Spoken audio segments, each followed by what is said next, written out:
Good morning, everyone. Sorry for the delayed start. First of all, welcome to the Corporate Governance and Auditing Committee. My name is Councillor Mahalia France-May and I'll be chairing today's meeting. Today's meeting is being live streamed on the Leeds City Council website so the public can observe the meeting without needing to be present.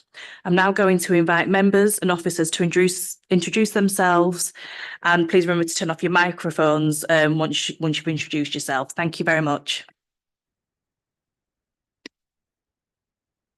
Hello, I'm Kate Sadler and I'm the lead officer for this meeting.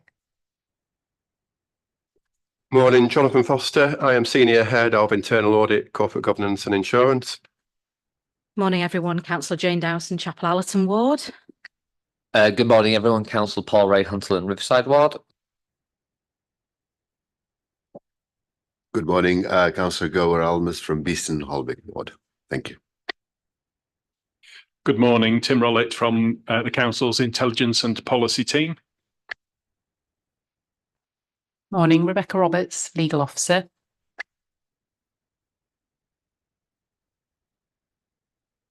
Mariana Pexton, Director of Strategy and Resources.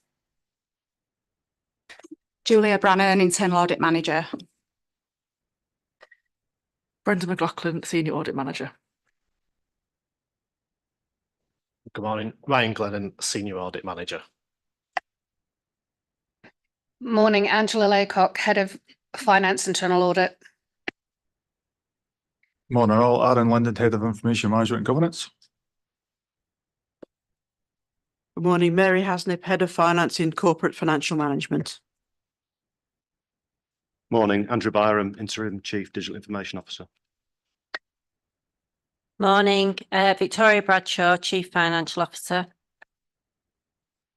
Morning, everyone. Jason Tootin, Head of 100% Digital Leeds. Morning, Chair, morning, members. Gareth Mills, the Engagement Lead from Grant Thornton, the External Auditors. Morning, Perminder Sethi, Grant Thornton, External Auditor. Good morning, Linda Wild, Independent Member. Good morning, Conrad Hartbrook, representing Rothwell. Matthew Robinson, Councillor for the Harewood Ward. Good morning, everyone. Debbie Oldham, and I'm the clerk to the committee. Thank you. Thank you very much. We're just going to move straight on to item agenda 1, which is the, I'll go straight to you, Debbie. Thank you, Chair. Under agenda item 1, we have no appeals against the refusal of inspection of documents. Agenda item 2, there's no exempt information. Agenda item 3, there's no formal late items, but there has been some supplementary information in relation to item 12. And could I just ask, have all members received this? Thank you. Under agenda item 4, could I ask members to declare any interests? Councillor Bithell. Thank you. I'm not 100% sure it's necessary, but just for completion, 100% Digital have supported Out Together, which is an organisation I'm a trustee for. Oh. Thank you. Yeah, I work for Tech UK, Trade Association for the tech sector, so in line with the same item, just declare an interest. Thank you for those. Under agenda item 5, apologies have been received from Councillor Heselwood and Councillor Firth. There's no substitutes today. Thank you very much. So we're just going to go into item 6 and 7, and are the minutes correct from the meeting that was held on the 27th of November? I know there were some questions, outstanding questions from that meeting, but I believe all the responses has been received for that. So are there any matters arising from the minutes?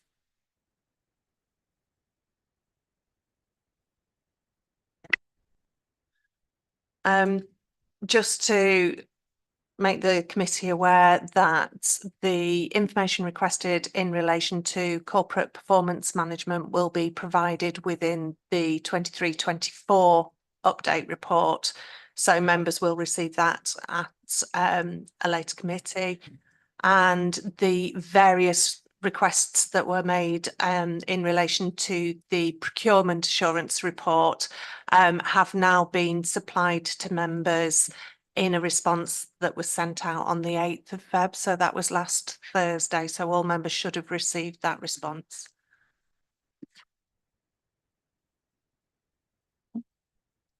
Okay, thank you very much. We're just going to go on to item agenda 8, which is the update for information and digital service governance. Andrew? Morning. Just can you bear with me for 2 minutes? I'm just sorting out connecting into the Zoom meeting.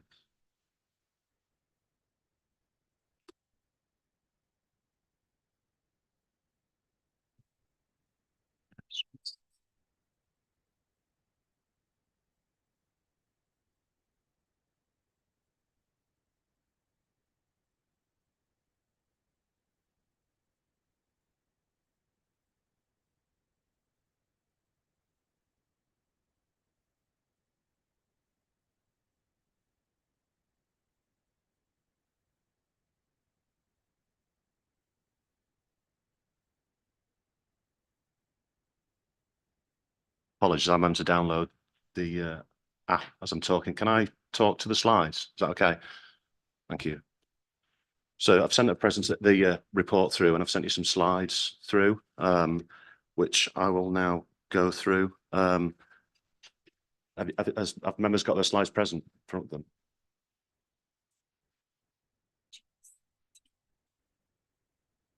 Good there, yeah.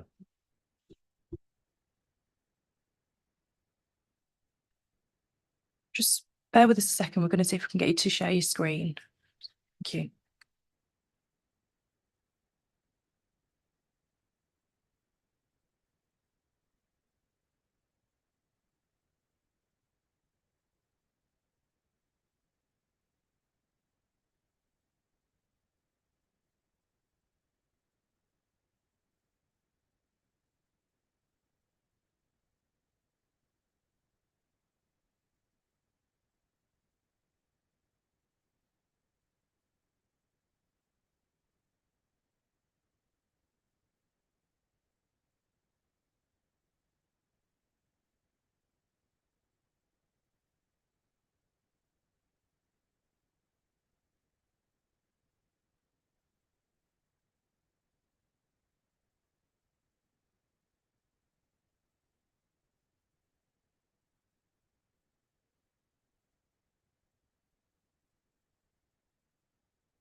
What we're going to do, we're just going to come back to item agenda 8, and we're just going to go straight into item 9.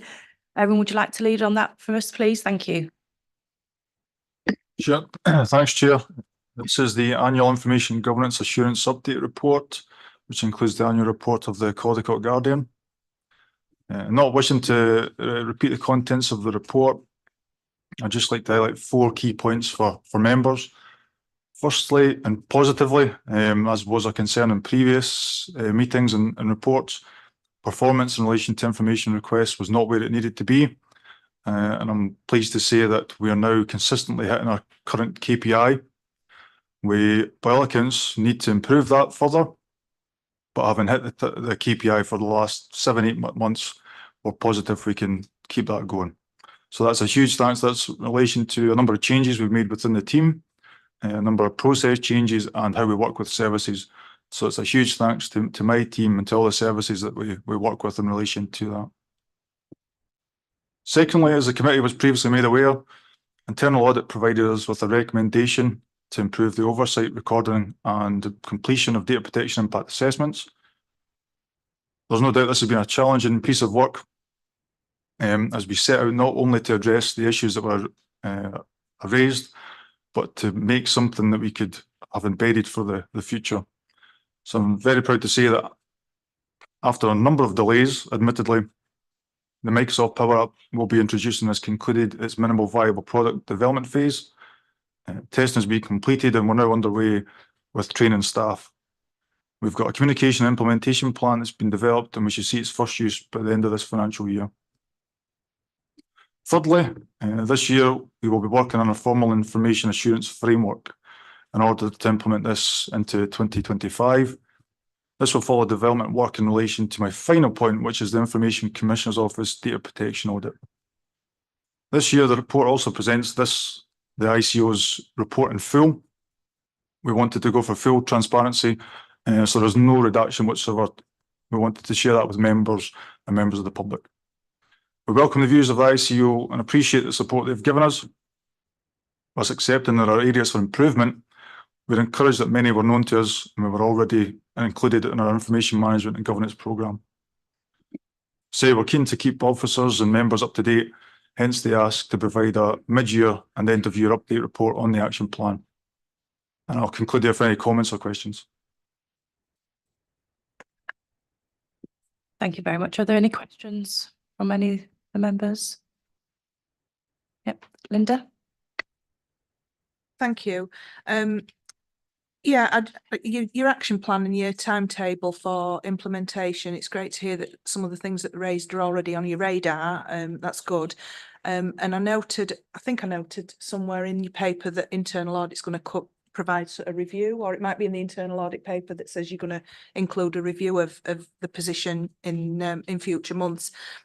Is internal audit going to wait until the end of the action plan, or are you doing some sort of continuous assurance as you go along?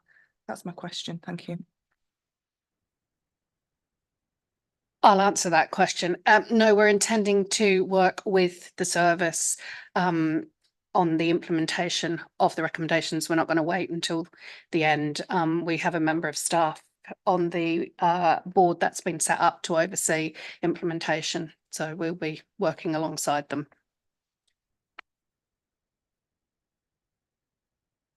Okay, Councillor Bithell. Thank you. Yeah, just a quick one from me. The training that it talks about, the levelled training, it seems to have started being reviewed in 2022, and I just wondered how far through making sure everyone had done that mandatory training we are. Have we had everyone through? Have we got the data on how many people we're missing? Is there any barriers to getting everyone through? Because obviously it's a massive workforce. Thank you.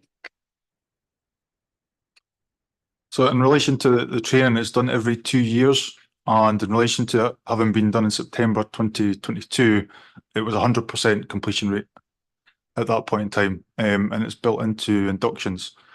So when we come to do it in September this year, it will be we continue on until everybody's done it again.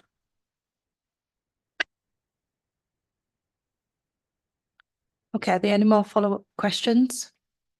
No? Okay, thank you very much. Just bear with me a second. I think I'm ready to go, so we'll see if it works. Fingers crossed. Oh, okay, you might as well introduce item number 8 then. Oh, yeah, sorry. Hello? Is my mic working? Yeah, okay. Sorry, yes. Are the members happy to accept the recommendations that are laid out in the report? Yeah, okay, thank you very much. Going back to item agenda 8. Yeah, I spoke too soon. This isn't working. Apologies. I'll talk to the report. Okay, so this is the IDS return for this year, which builds on the report that I wrote last year. So it talks through the various governance under defining document in terms of the process we've got in place around digital strategies, digital priorities, and then the various boards that we have there with the officer roles and responsibilities within the team. In terms of actual governance, we have a number of boards, particularly the digital board, which members come from across directorates come to look at pieces of work that we might want to deliver within the services. We then go through meetings like the Design Authority, where we have a set of principles for how we deliver IT, so cloud first, ensuring that security is built into everything we do. We then go through things like our Change Advisory Board and IM&G and Change Delivery Groups. So there's full detail included in the report on what those boards are and what the oversight is for members and this group. In terms of clearly communicate, I've got my colleague Jason with me around digital inclusion and the work we've been doing in that team, and digital learning. Do you want to pull anything out, Jason, particularly on that? I would just highlight to members that the 100% digital program reports every year, excuse me, to Infrastructure Investment and Inclusive Growth Scrutiny Board. Our next appearance at that board is April the 3rd this year. So we are in the process of writing our kind of annual review, looking back on the year and priorities and plans for next year. So that will also be available to members from the 15th of March, I believe, is the first draft of that report. Priorities for both inclusion and learning under the 100% Digital Leeds umbrella is the adoption of the technology. So Andrew and colleagues will speak about some of the technology that is being rolled out and implemented across the council. From our perspective, our role in that is to work closely with colleagues, not just within the integrated digital service, but across the organisation and more widely across the city, to ensure that people have everything they need to adopt those technologies to improve either their lives, if we're talking about citizens and communities, or to improve their experience at work, to help them work more efficiently and more effectively to deliver the outcomes that the organisation is wanting to deliver. So our priorities, in a sense, are the priorities of services and directorates across the council and of people and communities across the city. And it's making sure that we align with those so that everybody can make best use of that technology in the way that works best for them. Thank you, Jason. Just moving further into the report, we're starting to establish directorate digital roadmaps with a product roadmap for each product. That allows us to plan effectively how that will be used across the organisation. And we're starting to pull together a master repository of all that information so we can actually properly plan use of those products. We also have a product portfolio within the digital change team, which has 101 managed products, which are in various stages of introduction, growth, maturity, decline, and that allows us to plan effectively on the use of those as a product life cycle. One thing I did want to pull out, and there's a lot of detail in the report around the IDS digital schemes. So we have 3 big schemes: the Essential Services Programme. So this is the programme that invests heavily in our infrastructure to ensure that we're compliant and secure and we've got resilient services. There is the Digital Efficiencies Programme, which is looking about improving our digital offer and digital efficiency across the organisation. And then there's the Cloud Application and Compliance Programme. So that's looking at that migration out of our data centres into cloud products and moving things to the browser, but then also in terms of making sure that we're secure. Just working again through the report. I then start talking through in terms of the monitoring, the work we've been doing in the service centre around creating a dashboard that's going to be used that reports on our performance within the service centre itself against our KPIs. And then moved further into the report, we're talking about cyber assurance and security, which is crucial for the organisation. So each year we have to align to the PSN certification, and we go through some testing where some hackers come into the organisation to try and break into systems, and that results in a big piece of work that we work through the year. We have just been awarded our PSN certification for the next year. It's been significantly harder this year because Cabinet Office have raised the threshold of what's actually captured. So instead of this year, we went from 131 issues to resolve to 264, which we've achieved. I should add that the Cabinet Office have made it very clear that we do need to address an issue we've got with access databases, which need to be off the estate before we go for accreditation next year. So working through a programme of that now, and I've been asked to take a paper to CLT on that. There's still 55 access databases that are seen as being business critical, so we will have to address that particular issue. I've pulled out a few points in there within the report around how we've tried to improve the service through the year. There was some feedback in 2022 about the local election process, and the support IDS gave to that. So we put a different process in place last year, and that was very successful. So we're looking to repeat that for this year for the election process and then the general election later in the year. There's also some information there on the deployment of Power Apps that we're now pushing out using our Microsoft licensing to try and improve services for our colleagues. And then finally, there's some information there about the survey of internal control, which picked up on some areas in IDS that we need to improve. So I'm working through how we can do that, particularly around areas like business partners, for example, where there's been seen as a bit of a gap there. So we're going to look at what we can do to address that. So in conclusion, there's some opportunities in there for improvement around working on some key documentation, there's a number of pieces of work I'm working on with risk around cyber security risk audit, and then there's some internal audits that we're working through on ESP program and on raised privilege. Okay, thank you. Thank you very much. Are there any questions from anyone? Councillor Bithell? Thank you. Yeah, I've got a couple if that's okay. In the section around contract reviews, I just wondered if these go through the same social value hoops as physical procurement. Also on page 45, it talks about the issues in children's and families, but it looks from the table like it's communities, housing and environment that is the one with the scores that are being labelled as children and families. So I just wonder whether that's a typo issue or whether it's a well, whether the typo is in the table or the typo is in the written, and whether or not we therefore are working with the right department on it. On page 36, it talks about using capital for staffing, and I just wondered why that was a thing. The roadmap work, the migration from product plan to Lean 9, is it? IX. Oh, I just thought it was Roman numerals. Okay. Is it a manual migration, and how long is that likely to take? And then I was disappointed on the governance pages that there was no bullet on ensuring EDI requirements. There doesn't seem to be an oversight of governance around how we use digital, which I know we do to meet EDI requirements.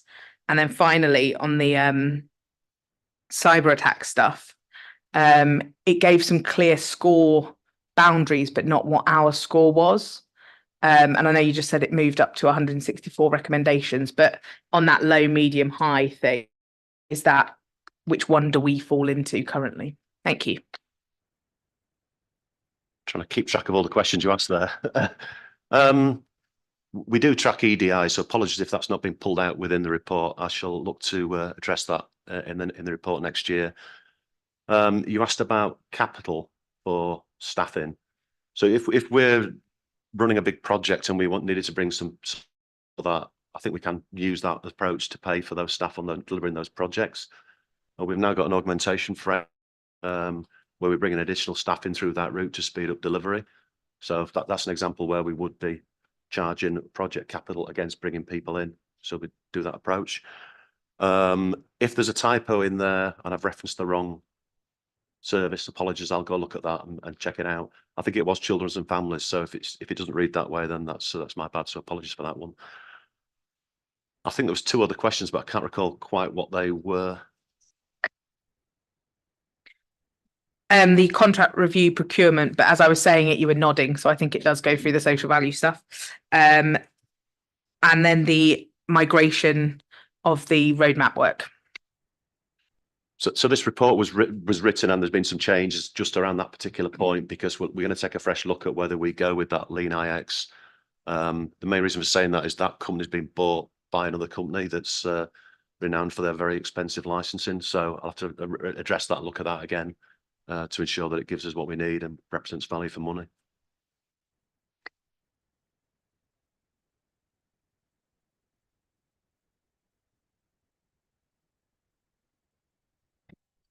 Okay, thank you very much. Councillor Dowson. May not even be you, so I'm probably asking the wrong person, but I'm sure you can direct me into the right place. I've got three questions really, and one is the rollout of Wi-Fi into our buildings. I was reminded of that. There were some young men hanging around outside one of our buildings. Very nice. And we had a little chat, and they were there wanting to use our free Wi-Fi. And I think that was really good. And maybe we ought to have it in a building that's open. But that's something else. But yeah, so the rollout of free Wi-Fi in our buildings, if you could just talk about that a little bit. We were working at one time about the rollout of Wi-Fi in some of our deprived areas using methods that actually were on lampposts and things so that it was more widely available. I think we were working at one time with an organisation based in Leeds on that, and I'm wondering if you know how that's going. And the third one was the council's use of AI. If you could just talk about that a minute, please.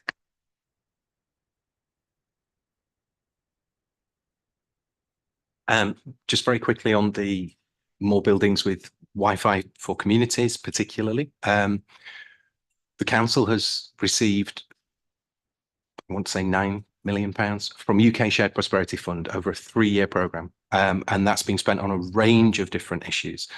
But part of that is 100% Digital Leeds has some money, and our colleagues in the localities and communities team has some money, and we are combining our efforts so that we can put free Wi-Fi for communities into more community centres, essentially. So we have a list, our colleagues in the communities and localities team have come up with a list of community centres in priority wards that is just being sense checked in terms of the wider financial challenge to make sure that we're not connecting buildings that are potentially going to close in the next 6 to 12 months. So making sure that there is longevity and that this Wi-Fi is going to build into buildings that are staying open for a minimum of 18 months to 2 years. That list currently, I think, stands at around 13 community centres. And so the integrated digital service will put in that connectivity. The 100% Digital Leeds team will then work with the community organisations and others who use those buildings to make sure that the equipment is fit for purpose. So it's not just Wi-Fi with no equipment to use the Wi-Fi, but that the Wi-Fi is supplemented by equipment and then by a programme of digital inclusion, digital skills training and support and so on. And so we're looking to fund an officer that will be hosted probably by Voluntary Action Leeds. Those conversations are still ongoing. And that officer will work across all of those community centres that are getting the free Wi-Fi to support people and communities to use the equipment. So that list, I don't think, has been published yet, but that is being produced and will go, I think, to Executive Board, if not later this month, then in time for the next meeting. So definitely work is ongoing to increase free Wi-Fi across particularly our priority neighbourhoods and communities. Thank you, Jason. You asked about use of AI. So we are using we've got 300 licenses for Microsoft Copilot. So what Copilot is AI embedded into Microsoft 365, so into the desktop. So it's embedded into email, Word, PowerPoint, Excel, etc. And it's intended to make you more efficient in how you operate. I'm working with colleagues like Aaron and IG to ensure that we've covered those aspects of that. The other thing that Copilot can do in Teams meetings, it can transcribe, it can ask questions, it can generate meeting notes. So what my colleague Steph Gledall, who's leading on that, is doing is we're pulling together some cohorts of staff across every directorate to see where we can use that to make more efficient use. I'm aware Barnsley Council have just purchased licenses for all their back office staff on Copilot. Clearly, we'd have to have a business case for us to do something similar here, which I'd be speaking to Victoria about, because it's not overly expensive, but it is a cost. So it adds more cost in. But yeah, we've got a trial underway at the moment on that one, Castle Dowson. If I could just come back, if anybody tries to ring our customer service, our front door, it can often take quite some time to get a response. Is it anticipated that AI will actually relieve some of that pressure? Number one. Number two is once this report is released, it would be nice if this board could see the 13, was it 13 you said, that centres and so on, where they are and what the offer is, so we can actually look at that. And just one comment on that, it's really good. I used to represent a deprived neighbourhood, but the residents have worked really hard with the council to actually pull us out of that particular category, but we're only just above that. And also in some better off areas, there are digital, do they call them digital deserts, where there's very little free access for those residents who actually need it in those pockets. So are we anticipating going forward that we'll actually address some bigger issues across the city? Thank you. Just on your point about the front door, so in the contact centre, we're looking to, well, we are deploying a new contact centre solution, start of the new financial year, which is Genesis, which within that there is AI, there are chatbots, and we are absolutely looking to try and improve that front door into the council. So that will be coming in April. I think also if there's any background information, some of it may be left for scrutiny. If not, we can circulate those notes afterwards. Thank you, Chair. And just finally, one comment as opposed to anything. I'm an age now where I get eternally and extremely disappointed by AI and the frustration of it not quite understanding the way I speak and the way I put things down. Is there a method of people actually complaining so that the AI can learn, you know, the Yorkshire accent and the Yorkshire way and how we put things, and you know, and our communities, how different people and different diverse communities actually do speak? We did actually ask for a Yorkshire dialect in that product when we went to market, but they said there wasn't one available. But it should learn as it goes along in terms of the question you're asking there. I say it's coming in April, so we'll see how that goes in terms of how it's how people respond to it when we deploy it. Okay, thank you very much, Councillor Robinson. Thanks, Chair. On the AI point, I think it's incredibly interesting, the applicability for the council. I was only speaking with somebody who's an officer at another authority the other day about a programme that was being used where non-English speakers could go to a GP's and in real time it was doing translation, while at the same time AI was looking up diagnosis to speed up for the GP and other practitioners what could be done. Naturally, you have to have the human at the centre of that, though, because if AI is incorrect, that could be life-threatening, not life-saving. So I think there's huge opportunities for the council, but we need to be mindful of that as we go through. Just a couple of quick questions, if that's okay, Chair, for the officers. The first one on cyber literacy. What essentially now the council is continually under threat of cyber attack. What are we doing to make sure that cyber literacy isn't just on these forms, but actually is the responsibility of every officer across Leeds and every one of our suppliers as well, to Councillor Bithel's point on procurement, because cyber attacks will look for the easy route through to attack us. And it's great how making sure we've got a steel front door, but if we've left, you know, the door unlocked at the back, then actually that potentially makes us very, very vulnerable. Thank you. Yeah, I completely agree. The weakest link is staff. It's not the technology. We are looking in the coming months to do some simulated phishing attacks. Clearly, we're not going to communicate with doing that because we don't want people to be aware of it, but we will do that and then follow up with staff where they perhaps have clicked on a link. So we'll do that in a supportive way. We're also looking at doing some annual training around cyber as well to ensure that everyone is aware of it. But it's got to be a continuous cycle of communications to get cyber right, is what I would say.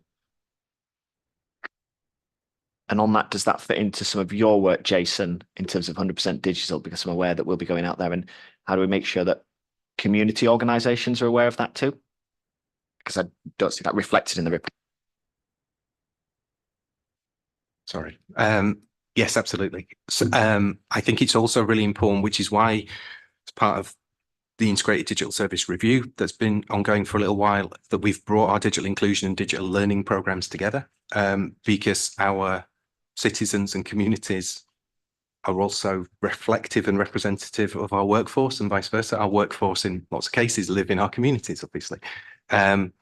So digital inclusion, digital learning, digital skills, and that understanding of how to interact with the digital world safely is absolutely a priority across both our digital inclusion and learning programs for our citizens and communities and our workforce. And back to the comments around EDI, oftentimes some of our colleagues and some of our citizens who are most vulnerable are also most likely to fall into those traps, whether it's adults with learning disabilities, whether it's people who have English as a second language. There are a whole range of categories that come under that EDI banner where we are absolutely doing more intensive work and targeting that work. And we are learning and working with colleagues who have that expertise. So whether it's national organisations like the NSPCC or AbilityNet, or whether it's local organisations that have that deep understanding of those communities, we bring our expertise, but we also need to learn from the organisations who work most closely with those people.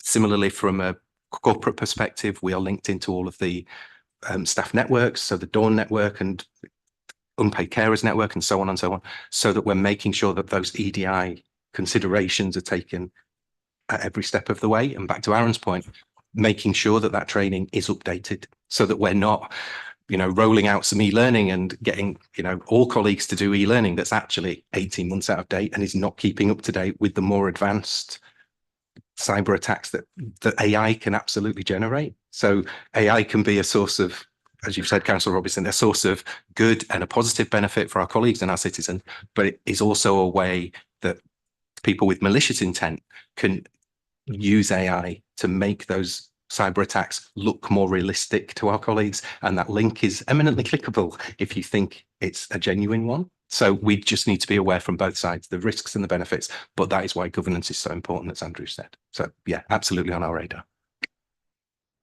Okay, final question. Thank you, Chair. Final question then for the officers. You mentioned about digital adoption, and leadership is hugely important in what we do if we want to be digital leaders at the council. Within the report, when we're talking about assurance and the governance, there's a lot on things that happen internally, but to the point made by councillors opposite as well, what comes back externally from residents of Leeds and their interaction? How do we capture that? Because I don't see that captured here in what gets reported back. So if somebody said, do you know what, I think I've got a way that I think we can improve the service, how do we capture that? Because we don't seem to do that in the way the report's written at the moment. And who is responsible for that within digital leadership at the council? And this is why, again, more recently, over the last sort of 2.5 years or so, the 100% Digital Leads programme moved across into the integrated digital service so that we could be closer to colleagues who are creating those products and running those services, so that that feedback loop is much tighter. The digital inclusion team works with people and communities and organisations who represent them and support them and serve them. And we, through that digital inclusion team, can then feed back into the integrated digital service to colleagues who are building those websites and those platforms and introducing tools, not just from an organisation council perspective, but we work really closely with colleagues in the NHS, where the NHS has a digital first agenda and is looking to push GP appointments online and self-management tools and so on and so forth. So us being able to feed back into colleagues within the organisation and across the city, what the people in the communities are saying to us. And similarly, from a digital learning perspective, my digital learning team is working with colleagues across the organisation to help them use those tools more effectively. And we're also getting the feedback. So my digital learning team are kind of the eyes and ears, if you like, of colleagues across the organisation who are saying, yeah, we understand how that works until we get to that point. And then it seems to fall over every time we click that thing. That can then be fed back into colleagues in product management, colleagues across IDS who are either building, procuring or maintaining those products so that they can feed back to suppliers or to colleagues in the organisation who might be building those things. In terms of governance and where that's reported in a way that's much more open, I think there's work to do. And as Andrew said, making some of those dashboards more visible. So obviously colleagues and citizens are going into service desk or into the contact centre. We can make a lot of that much more visible as well through those dashboards. But certainly in terms of the feedback loop, almost behind the scenes, I guess, those are really strong and we're working to strengthen those as we go. Thank you very much. Mariana? Yeah, thanks, Chair. Thanks, Jason. Just to add into that, because obviously, as you know, people won't always necessarily think it's the IT that's the problem. So I think the other way that we do get a lot of feedback, but that wouldn't be the subject of this report, is through consultation more broadly. And, there was a fairly extensive piece of scrutiny work last year on that, trying to make sure that we were better at that. But say, for example, something like the tenant survey, the housing service would get that information, and that might well chime with something Jason's team has picked up on or not. So I think it would come from both angles in terms of through the kind of the digital route, if you like, specifically, but more broadly in terms of the user experience as well. And perhaps just if you don't mind, Chair, just in answer to Councillor Dowson's questions before, the contact centre wait times aren't as bad now. And again, there's been a fairly extensive report through scrutiny, which I'm sure can be shared with this group if it's helpful. And I think on the community buildings, I think it's Councillor Golson's board, Communities Housing and Environment Board, that are looking at that in particular. So just again for completeness, so that members are aware where those actions will be taken. Okay, thank you very much. Thank you very much also for coming back on the EDI part of the question as well. Councillor Hartbrook? Yeah, it was just a small point. I think it may have partially been answered there.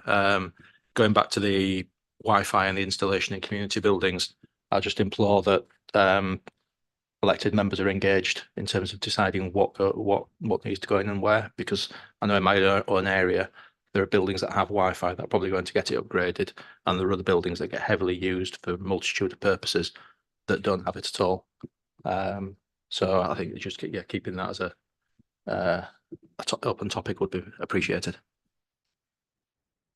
Really quickly on that, and to address Councillor Dowson's earlier point that I didn't get time to, fully take on board those comments. I think oftentimes we're constrained by the funding. Councillor Dowson made the point of, well, you know, if you're not a priority neighbourhood, if you're just above a certain bar, that may mean that a particular funding stream to connect a particular building you're not eligible for because that building doesn't, in inverted commas, fall into the right ward. But we are working closely with the digital and tech sector across the city to leverage funding. Back to the comments about social value, corporate social responsibility. There was a mention earlier about Out Together, which is one of the organisations that's being supported by the digital and tech sector at the moment with funding. So where we've got that flexibility as a team, as an organisation, to work outside of the kind of sometimes more restrictive funding requirements that are placed upon us by something like UK Shared Prosperity Fund, we're always open to having conversations with members and with community organisations to allocate that funding and those resources where they can be best used. So yeah, just wanted to address both those points. Thank you very much. Councillor Ray? Yeah, two questions. On the Wi-Fi, but actually from a slightly different angle. In terms of usability, one of my concerns is obviously technology has moved quite quickly. We've put Wi-Fi and we obviously put quite strenuous security safeguards into our system to protect our systems. How are we analysing the balance between open access for residents and security to our system, bearing in mind obviously technology is moving quite quickly, new applications, new systems, and now Wi-Fi has a tendency to block things that actually might be very usable to residents, but our security system goes, it doesn't particularly like it. So how are we analysing the balance of that? And in terms of our website, obviously we have a digital first approach, and from a kind of governance perspective and a data perspective, how are we analysing how the website is being used? Are we actually checking that actually the applications we're putting online are being used? For example, I was looking at our translation page. It's 2 or 3 clicks away to be able to translate the website for someone that doesn't have English as the first language. So if we're having a digital first approach to try and stop people coming into the contact centre, are we doing the analysis to make sure that those actual applications are actually being used, they're being used effectively, and therefore not indirectly creating contact to our contact centres because someone can't find something because we put it 3 or 4 clicks away from being useful to someone? So how are we analysing that data?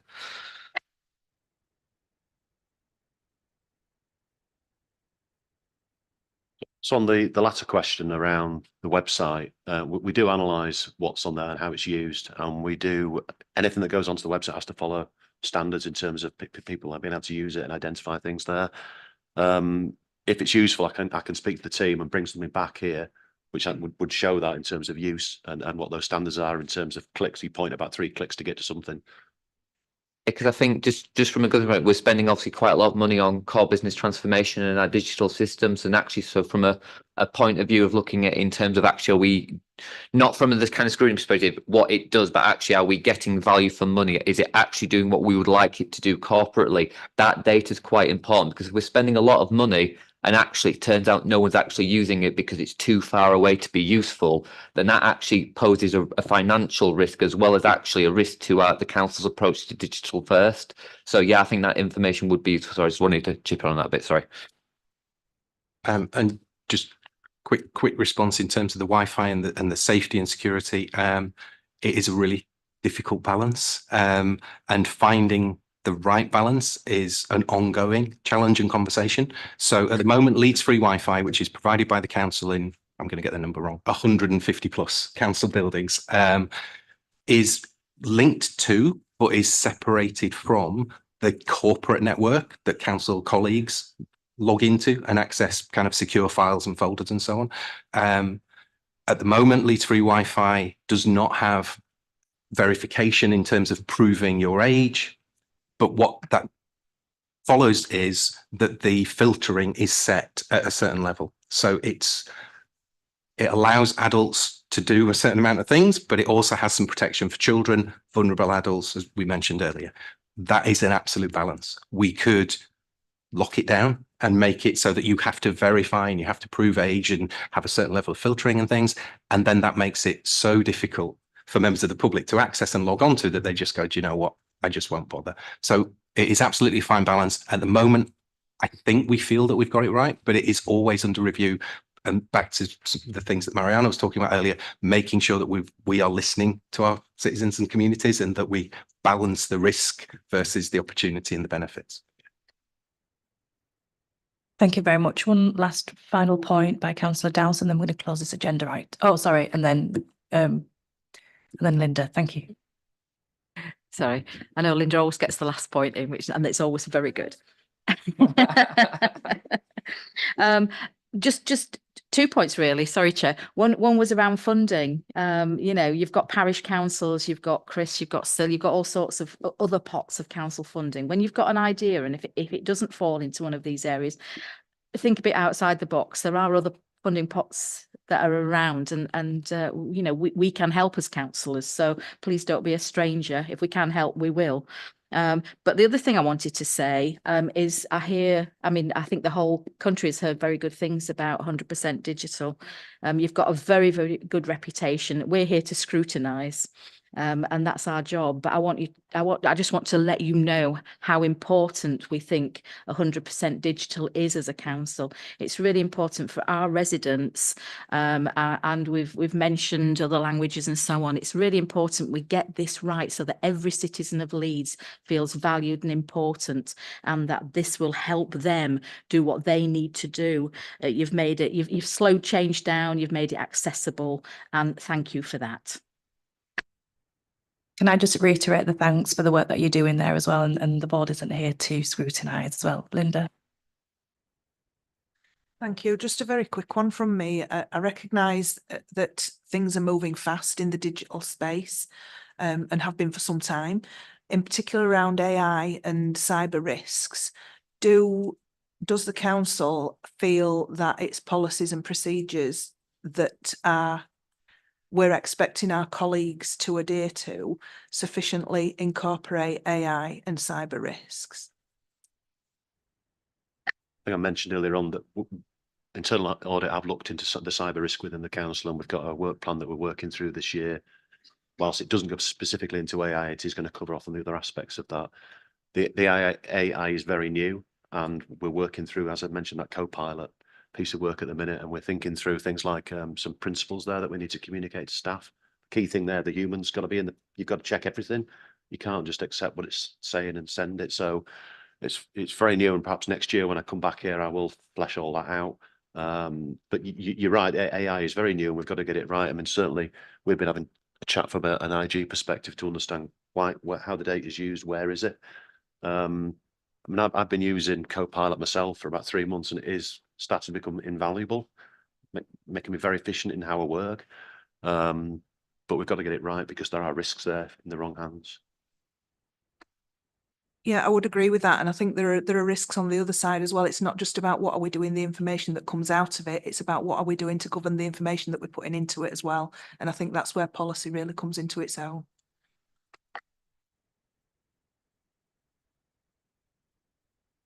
Okay, thank you very much. Is the board happy to accept the recommendations that's written in the report? Yeah. Okay, thank you very much. So we're going to move on to agenda item 10. Angela. Thank you, Chair. This is our update report for the period 1st of September to the end of December. It's our standard report, so there's just a few things that I would like to bring to your attention. There have been a number of changes to the plan, including, as I responded to Linda earlier, some time in the plan to support the service with the ICO, audit in terms of preparation for it, and also the ongoing support and challenge of the action plan. In addition, we'd planned a number of individual reviews. However, we've undertaken other recent work where we've been able to provide, enabled us to get the assurances that we need. So we've done no additional work is required at this stage. The next bit is around recommendation tracking. We've currently got 68 open recommendations, of which 50 aren't due yet. As part of the process of updating the tracking for this report, we've had a number of conversations with services around the target dates that we've set for implementation of the recommendations. Those dates are set when we complete the work, are based on what we know at the time. And in those discussions, what we've done is amended a number of dates because the recommendations were dependent on the finalisation of digital solutions. We can see that the services have been progressing those recommendations, but what they've found when they've gone to design the solutions is that those things are more complex than had initially been thought, which has meant that there's additional time. So we've taken the decision to amend the target date so that those recommendations stay on the services radar, and they get regular reminders around ensuring those are implemented, rather than continuing to show those as outstanding and they just get further and further away from that original target date. There are some recommendations that are over 3 months old, but we have had confirmation from management and all those services that all those recommendations are in progress. So they are working to implement them. They've just had issues which has meant that they've not been able to meet those dates. Some of the recommendations, particularly in adults and health, will be subject to a follow-up review, which we have just commenced. So we'll be able to determine the progress there and make additional recommendations in the new report. We continue to receive good feedback through our CSQ process. And the last thing to highlight is completion of the plan. There are a number of reviews that haven't been started. When we set the resourcing position at the beginning of the year, it was in excess of the resources that have actually been available. That's led us to review how we deliver the work to make sure that we can provide the assurances that we need. And also there's been a number of pieces of work that have been added to the plan, as has been reported in the update reports, that reflect the change in the risk profile of the organisation. Any reviews that are not started this year will be rolled into 24-25 for consideration in the plan for 24-25. Any questions? Councillor Bithell. Thank you. I had a note on here to say how great it was that there were less 12-month out-of-date recommendations. And obviously the dates have changed. So it would be interesting for me to know how many, because it still looks like, looking at the figures, there's been a lot of completed actions. And I think there's perhaps almost a hidden story there of actually a huge amount of work's been done. And I wouldn't want the public impression to be that actually we've just changed the dates on it. So it would be good perhaps to have the number that have been changed. And I'm really pleased that there's been themes highlighted as to why. It talked about that in the report as well. So yeah, I guess just a slight tweaking of the way it's presented might be helpful. And then on a similar theme around tweaking, the one of the things that when we had this report last time was that there were certain departments who were not replying for the responses in Appendix B. It would be useful for us, I think, to have an indication of where it was in the last quarter as well as this, just so that we can see, because again, it looks like we're having a much better response rate when we send stuff out, which is really brilliant from other directorates. But it would be good to be able to, without me having to go back and search through the emails, to be able to see it. Thank you. We can definitely take those suggestions on board when we have a look at it for the next update report. Jonathan? Yeah, just to come in on that one as well, all of the target dates that have been amended have come through quite a review process with myself as well. So I can assure you there that there has only been a change to the date where it's clear that there is progress that's being made and other factors have kind of hindered the actual target date there. So it's not a hidden story in that respect. It's only where there is reason to do so. Those that remain overdue in that sense. Thank you. Any more questions, Linda? Yeah, thanks for that clarification, Jonathan. I think just to build on that point, though, I agree with Councillor Bithel's comments.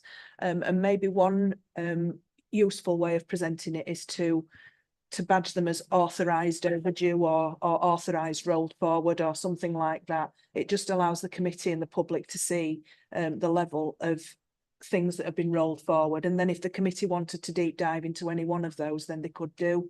That's just another option that you could explore. I do have a couple of questions if that's okay. So I'm looking at the limited opinions that you've issued on schools, and I know that's been a bit of a theme certainly over time, and I recognise that you're targeting, and you've rightly said in your paper, that you're targeting the schools where you've had problems, potentially. That might be the wrong terminology, but forgive me. My question, I suppose, is, in doing that, is there a risk, and how are you managing the risk, that the ones that you're not looking at are not actually worsening? So just to give me some reassurance on that.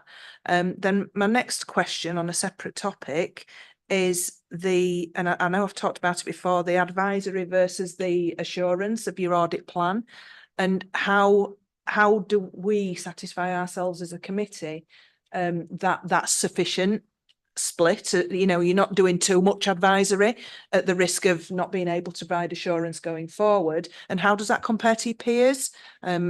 Again, it might be something that you have to take away and have a look at, but have a think about whether it's something that you need approval from the committee for.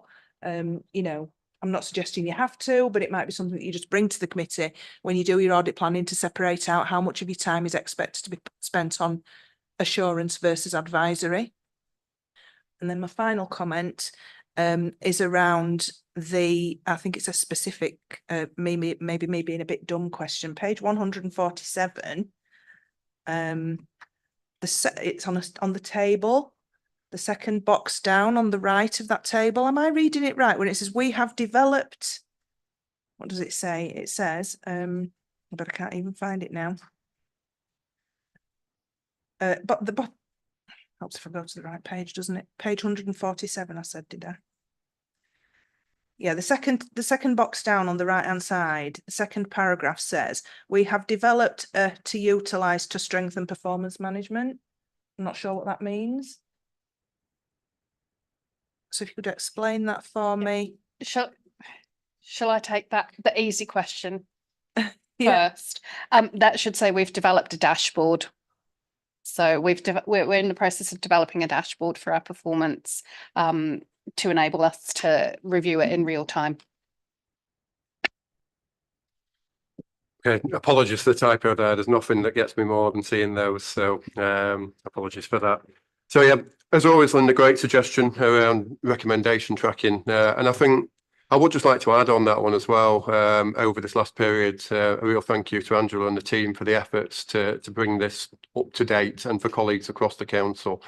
What I don't want to kind of get away from is what a good position this is in seeing the progress that's being made, and where we are now, I think, compared to, for example, where we were a year ago in understanding the actions that are being taken. I think it reflects really well on both ourselves and the council, our colleagues across the council in that position. On the schools, so I know this has been an issue that's been raised a number of times there. We are looking at the way that we undertake our schools audits a little bit differently, and trying to understand the different sources of assurance there. For example, there is a schools finance team who are in regular contact with the schools around their budget position and monitoring, and there's assurance that comes from that as well, and various other mechanisms through which they are required to produce returns, often in the form of self-assessments that we've drawn upon in our risk assessment in the past. that's enabled us, I guess, to target some of those schools that are in difficulty while providing some assurance around the position of the other schools. But I think it's time for us to kind of look differently at the way that we get some of those wider assurances around schools. We've probably focused on specific areas of risk now. So I think that continuing work that we do with the school's finance team to understand where the intervention comes from them and where the intervention comes from ourselves will be key. And that's something that obviously will come through in our planning, and we'll be back at committee in, I think it's less than a month actually, around the planning process there. Again, taking on your points around that balance between advisory work and assurance work. Something that we've been trying to do is monitor, I think, a bit more robustly what influence we are providing through that advisory work, so that we can see that our check and challenge there is influencing the direction of activities on the go. So I'm trying to, in that, to that end, get more of a handle on what the outcomes are from that advisory work, which I think is one of the things that is key to achieving that right balance between what assurance work we do and what advisory work we do within that plan. As you probably know, we have our regular meetings with core studies partners and the regional audit groups as well, and I think most audit functions are facing this particular challenge at the moment in achieving that balance. So it does give us the chance to benchmark our planning process there. And I think you've given me some really interesting food for thought there around what can come through when we present our approach to planning to committee next month. So does that answer the questions? It does, Jonathan. Thank you for that. Thank you. Okay, thank you very much. We're going to be moving on to the next agenda item. Oh, sorry, are we happy with the recommendations in the report? Are we happy to accept them? Keep doing that. Sorry. So we're going to move on to the next agenda item, which is counter fraud and corruption. Jonathan. Thanks, Chair. Yeah, so this is the biannual update that we present on counter fraud activity. So the report essentially splits into a couple of different parts. Firstly, I think it's the work of our dedicated counter fraud team in internal audit, and then obviously the oversight of what happens across the authority. So the first part of it, and I think this is all information that members will be familiar with from from previous reports, runs through referrals that we've received and gives an update on the position and the outcomes that have been delivered from that in summarised form, obviously taking into account that these will be items of confidentiality. We run the committee through various pieces of internal audit work that we've done to support our counter fraud activity, for example, around mileage claims and purchasing card activity, as well as the various raising or awareness raising activities that we've been ongoing with during the period as well. And you'll see that we brought the anti-bribery policy, the updated anti-bribery policy to committee for endorsement. So no big updates to that, but it's had a bit of a refresh to bring the values of the authority front and centre again in there. And I think when you look at this and you look at the survey of internal control results that come through, which are largely positive, I would say, but it does highlight to us areas where we can push for further engagement. And I think the policy on a page is really key here. I think that's in keeping with what we're trying to, what the authority is trying to achieve here in terms of simplifying policy and making this a bit more accessible to people so that there is the more summarised accessible document there. So that policy on a page, I hope, is key to that, as well as our push for further engagement with ourselves across directorates as well. So I think dashboard information was talked about in the previous report. This is something that we're continuing to develop in the counter fraud arena as well. And then that engagement with the directorate leadership teams just helps with our oversight position around how fraud risks are being managed across the authority. So the remainder of the report does steer largely through the highlights of activities that are undertaken elsewhere in counter fraud activity. And I think we've put across there that this is something that it's an area that I've taken on over recent months. So we are now trying to really give ourselves a push of where we need to focus our attention and enabling us to, for example, talk to other authorities around how they approach some of these risks as well. Because I do think that dialogue is so important with other authorities in helping us to feel confident in what our arrangements are as a council. And lastly there, we, as we are required to do, provide an update on the council's use of its powers under the Regulation of Investigative Powers Act. So I will try to take any questions. I think often in this area it does lend itself to coming back with more detailed information outside of the meeting, but happy to open up the floor to any questions and deal with what we can. Any questions? No? Okay, that's very good. Right, we're going to, so are we okay with the recommendations that are set out in the report and to move that forward, yeah? Okay, wonderful, thank you. I'm going to move on to item 12, which is Grant Thornton's audit update report. I'm just going to go to Mary first. Thank you. Thank you, Chair. Yes, and there have been some developments on this item since the papers were circulated to committee. So I'll just update members on those first. So just on Friday, the government issued a joint statement in conjunction with the National Audit Office, the Financial Reporting Council and various other interested bodies, setting out the proposal to bring the timescales for local authority audits back in line gradually over a 5-year period. Accompanying that statement, there are 2 consultations, one on the accounts and audit regulations for councils and one on the Code of Audit Practice, which applies to auditors. There's due to be a 3rd consultation from SIPFA, which will make changes to the 23-24 and 24-25 accounts requirements for property valuations and pensions disclosures, with the aim of reducing the amount of time that needs to be spent by both accountants and auditors on those areas over the next 2 years. So the draft accounts and audit regulations do introduce the expected backstop of 30th of September for councils to publish audited accounts for 22, 23 and any earlier years that are outstanding. What they then go on to do is introduce over the following 5 years a series of backstops. So starting with 31st of May 2025 backstop for the 23-24 final audited accounts, and then gradually reducing those timescales over the following 5 years. The government are also, as part of that consultation, proposing to extend the deadline for local authority draft accounts for next year, 24-25, beyond the 31st of May because of the coincidence with that backstop. They aren't currently proposing to extend the draft accounts date for this year. I think perhaps they haven't appreciated that this year's backstop is likely to have caused auditors to want to carry on audits during April and May this year, which wouldn't normally be the case. So that is one thing that we will be going back on our response to the consultation. In terms of the requirements for auditors that are changing in the Code of Audit Practice, auditors will be required to produce audit reports and an audit opinion in sufficient time for councils to meet those backstop dates.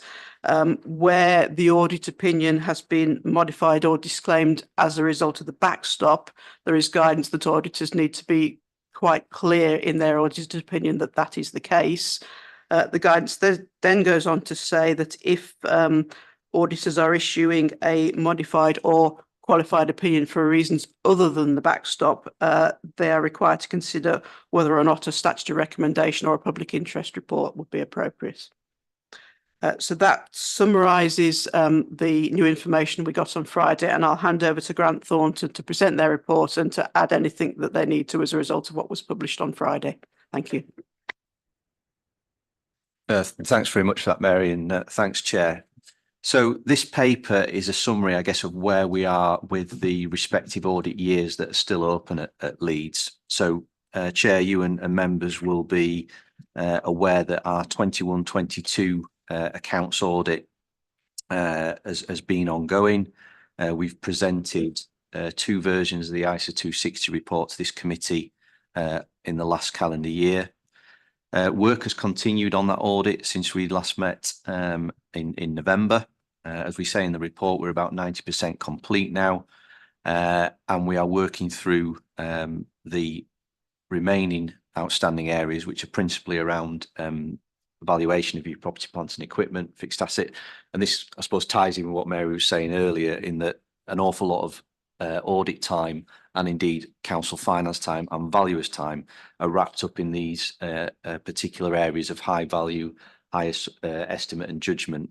And that's one thing that the consultation that was issued on Friday is looking into trying to reduce going forward. But nevertheless, for this particular audit for 21-22 and indeed for 22-23, it still will be a requirement, and also some aspects of the technical hot review that that the 21-22 accounts were subject to.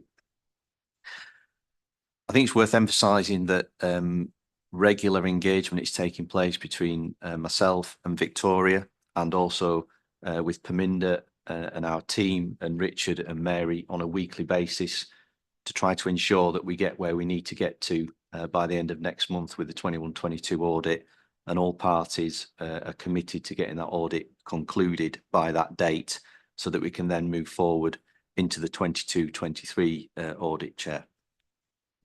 And I suppose on section 1, we've just tried to summarise that in the briefing note. It's worth just emphasising as well to the committee that whilst the accounts audit has 2 years worth ongoing, the value for money audit, Chair, is up to date. So the 21-22 VFM was reported almost a year ago, and at the November meeting towards the end of last year, we reported our 22-23 value for money work, and our IT controls work on 22-23 was reported. So aspects of the overall audit work are continuing to be progressed and completed. As Mary's mentioned, the consultation came out on Friday. It has formally said that there will be a backstop date of the end of September 24 for all account years of 22-23 and earlier that are completed. I think it's worth saying that as a firm, we are generally taking a very clear line that anything not concluded by the end of March is likely to be backstop, Chair, on the basis that our resources typically shift into our NHS clients in April, May and June, and then that would leave a very tight timescale between July and the end of September to deliver a number of local authority audits, particularly when you factor in annual leave on both our side and finance side, typically in August.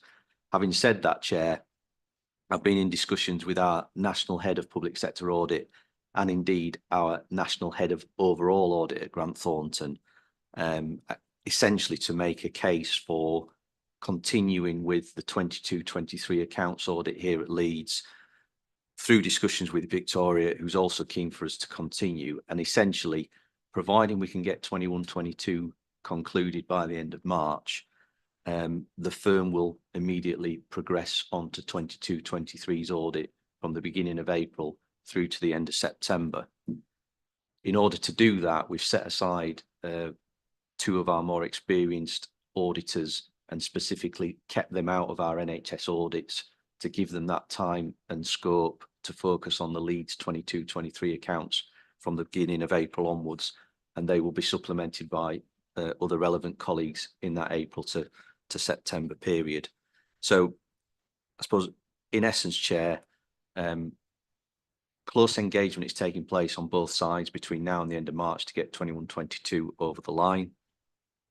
And providing that happens, we will then move straight into 22-23 between April and the end of September with a view to completing the audit in full. There's clearly risks around that, Chair, as we've set out in the paper, but both sides are going to be committed to delivering that. I suppose just a couple of other final points before I pause, Chair. One is that I'm aware how seriously the council's taking this. Victoria shared with me in terms of the discussions at CLT on this particular issue, and the chief exec's made a very clear statement to senior colleagues in terms of ensuring that the finance team and us as external auditors get the required responses and input from other relevant colleagues between now and the end of September. And the other point I was just going to say, Chair, is that some of the things around the backstop and the potential issues arising from that, will feed into that workshop session, Chair, that Perminder and I are going to do for you and other members towards the beginning of March. And it's quite a timely date to hold that, given the national consultation that's taking place. So I'll pause at that point, Chair, but obviously happy to take any questions you or other colleagues may have. Thank you. I've got a couple of questions. I've been thinking about this because we've had meetings last week and also reading your report that you've sent through. Thank you for doing that. I'm just trying to understand why Grant Thornton would make a statutory recommendation to the council if the 21 and 22 accounts are not signed off by the 31st. It actually contradicts what central government has actually put forward. So as a firm, we're looking at those authorities where the audit work has gone on significantly after the balance sheet date to which the accounts relate.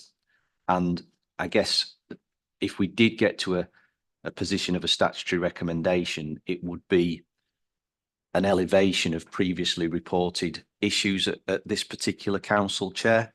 So if you go back to our 1920, 2021 and 21-22 VFM reports, there are issues in relation to the accounts audit that were raised in each of those 3 years that I suppose we felt were not sufficiently addressed when we came along to do the 22-23 VFM audit, hence why those were elevated in that report back in November from an improvement level recommendation to a key level recommendation.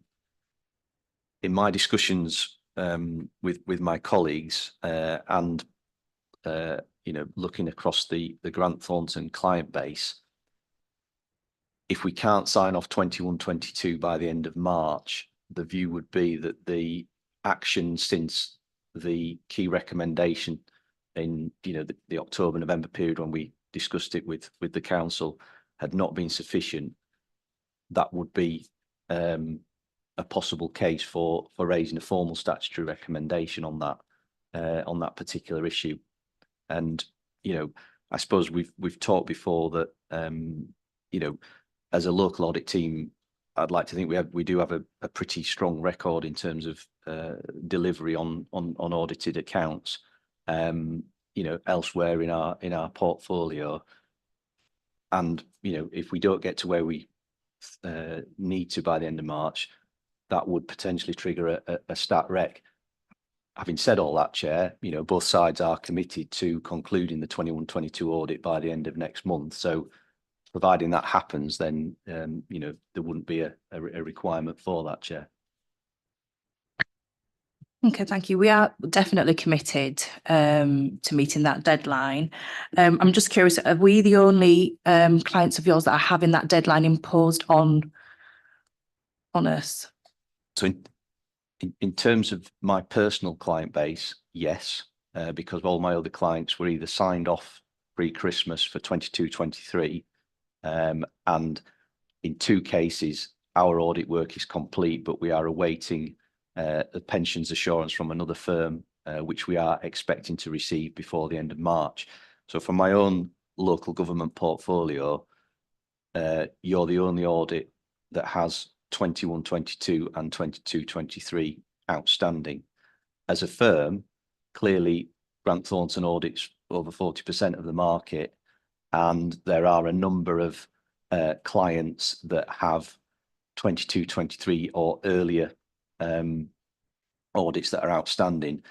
And as I mentioned before, because of the timing of our NHS work and because of the holiday season in late July, August, the firm is generally taking a view that although the backstop is 30th of September, in effect, it's more the end of March, Chair. So you are the only ones for me, but there will be others across the country that are audited by Grant Thornton. Thank you. So there are others across the country that are part of your Grant Thornton's client base that would be having this deadline imposed on them. That is my expectation from speaking to colleagues, Chair. Yes, but I'm responsible for my portfolio, and it doesn't affect any other any other of my clients personally. Okay, thank you. I'm going to bring in Victoria now. Thank you, Chair. What I'd just like to understand is that when we've had the value for money opinions, we have had recommendations that we did do management responses for, and we weren't in total agreement with the recommendations, and we set that out quite clearly, that improvement had been made in the working papers and the timeliness, etc. But that recommendation only came in November. We're only the second week of February. We haven't had time to, to make differences that Grant Thornton would be able to see. We've put a lot of things in place now that would enable that to happen. So I think to evaluate us on that basis is really difficult. And if it is around the backstop, a statutory recommendation means that you have to call full council. So it's to be clear on that. And you have to do that within, is it 10 days, 2 weeks? I can't remember, 2 weeks. Yeah, 2 weeks. And you have to produce an action plan on how you're going to improve. And then that's detailed and discussed. But if it's on a backstop date and we've missed the backstop date, and this is worst case scenario, I just re-emphasize that because we are going to work very closely to get to that date. I don't really know what the improvement will be because you've missed the backstop date, so you're not going to hit it. And I would also say, just to note that this is a two-way process, and Grant Thornton have their opinion on certain things, and we have ours. And we're trying to work together to get a resolution. We will definitely do that this year, as we've done in other years, but we will really work together to get this 6 months. But the work requests that are coming through and the technicality of it around the SIT for code and other regulations that we have to adhere to, we do spend quite a bit of time explaining them, which creates more time. I'd also say we've had hot reviews, FRC reviews. We've been looked over in an awful lot of detail, and those accounts are not qualified. They're clean. And I just think from our view as Leeds City Council, if we got to the point where it's a statutory recommendation, my view as Section 151 officer would be that that was really unfair and not justified. So I just wanted that note in the meeting. Thank you.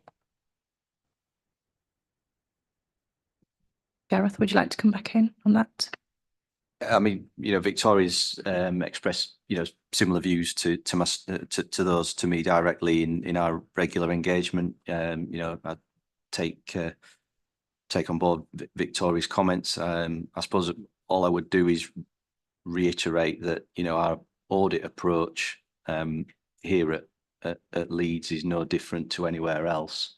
And, we're up to date elsewhere. So, we're not deliberately trying to be, particularly difficult or a different particular audit approach here at Leeds than we would do anywhere else in my particular client base. But, I understand, Victoria's point of view, and, the main thing is that both sides continue to work very closely over the next 6 weeks to get to that position at the end of March, which, any possibility or threat of statutory recs would not be relevant at that point because we were signed off 21-22 as both sides are intending to do, Chair.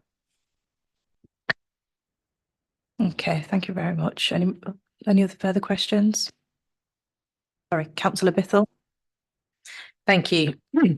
I have to be honest, I was a little surprised by the way this paper was written, almost like it was the head teacher rather than a partner of the organisation. It was in a particularly punishing term of phrase that was used in a lot of it. And I have quite a concern around the impact that will have on our staff wellbeing, especially the bits where it's if at any point a single milestone is missed. So if there's an issue whereby a member of staff is off sick and doesn't send an email, is that going to suddenly trigger the backstop on the 22-23? And if so, that seems completely unreasonable to me. And if that was to be invoked, would Grant Thornton still expect to be paid for the audit work, or does that stop because of that? I'd be interested to know who decided the different milestones and the dates, and whether that was done in conjunction. Also, there's a lot in this paper around whether or not we meet these deadlines. And I just wondered what guarantee we had from Grant Thornton around completing the audit on time, because there's also a few sort of, oh, we reckon we'll probably get there type phrases on the other side. I wonder, do Grant Thornton do work on any other core cities, or whether it's other local authorities that don't have the size that we do? I would be interested in why 21-22 is late. And from what Victoria was saying, there seems to, and I've brought this up before in meetings, there seems to be a relatively high need from Grant Thornton for us to provide an awful lot of explanation, and then recommendations that come through that almost show a lack of understanding of the processes. And I wonder again whether or not actually there is, I guess it might be because I don't understand, because I'm not an auditor. That might come as a surprise to everyone. It might be that I don't understand, but when I send accounts off for guides or whatever to be audited by somebody, they then do the work and come back to me with an answer. There's not a huge amount, I realise it's a much bigger thing, there's not a huge amount for us to then go back and forth with. So I don't know if that's a confusion for me, or whether actually there needs to be better understanding. Thank you. Thanks, Chair. So I think I've tried to log most of those points. So I suppose one of the first points you mentioned was the audit fee if we don't conclude 22-23. That's a very good question, and it's one of the things that will need to be resolved nationally, because that's absolutely a fair challenge. That, you know, the way that audit fees under the current contract are billed, the scale fees typically billed in advance of the work. So the scale fee for 22-23 will largely be billed and paid by the council now. So there will be something nationally coming out for that, because that will just, in a worst case scenario, if we don't finish 22-23, Leeds won't be on their own in that, and there'll be some national edict that comes out in terms of how audit fees are dealt with.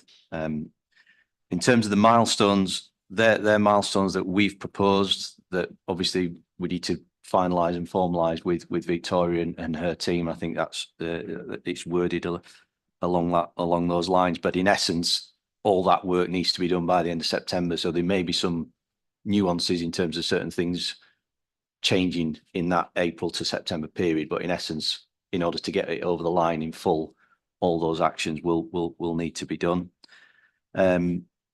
GT, we do audit other core cities. Some are done by GT, some are done by other firms. None of the other ones are personally done by me. Speaking to colleagues, you know, some of those other core cities may well be captured by the backstop. Obviously, some of them quite high profile in terms of wider challenges, I guess, that they are facing. In terms of, I suppose, the potential lack of understanding of GT, or the level of questions that we ask of the finance team, that there are a lot of audit queries. So, you know, it's, your example is not typical in public sector audit. There's quite a prescribed approach to that level of audit work. There's been a huge increase in the level of sort of granularity of our audit work following requirements of the audit regulator, the FRC, looking at public sector audits, whereas 4 or 5 years ago, in essence, a lot of public sector audit files were not at the required standard in the opinion of the FRC. And a lot of that pushback was around the lack of detailed testing on areas of estimate and judgment. Hence why, you know, the audit work over the last 3 or 4 years has been very detailed around valuation of assets, the valuation of your share of the West Yorkshire Pension Fund, areas of estimate and judgments around accruals. There is an awful lot of audit work and indeed work for the finance team in those areas. Again, I would come back to the same point though, that level of challenge, questioning, level of detail of audit work here at Leeds is not any different to what we do elsewhere. I know Leeds is our biggest client as a Leeds office, but we audit on materiality. So, you know, proportionately your materiality is higher than, say, some of our other metropolitan councils elsewhere in the region, or some of our smaller bodies that we do.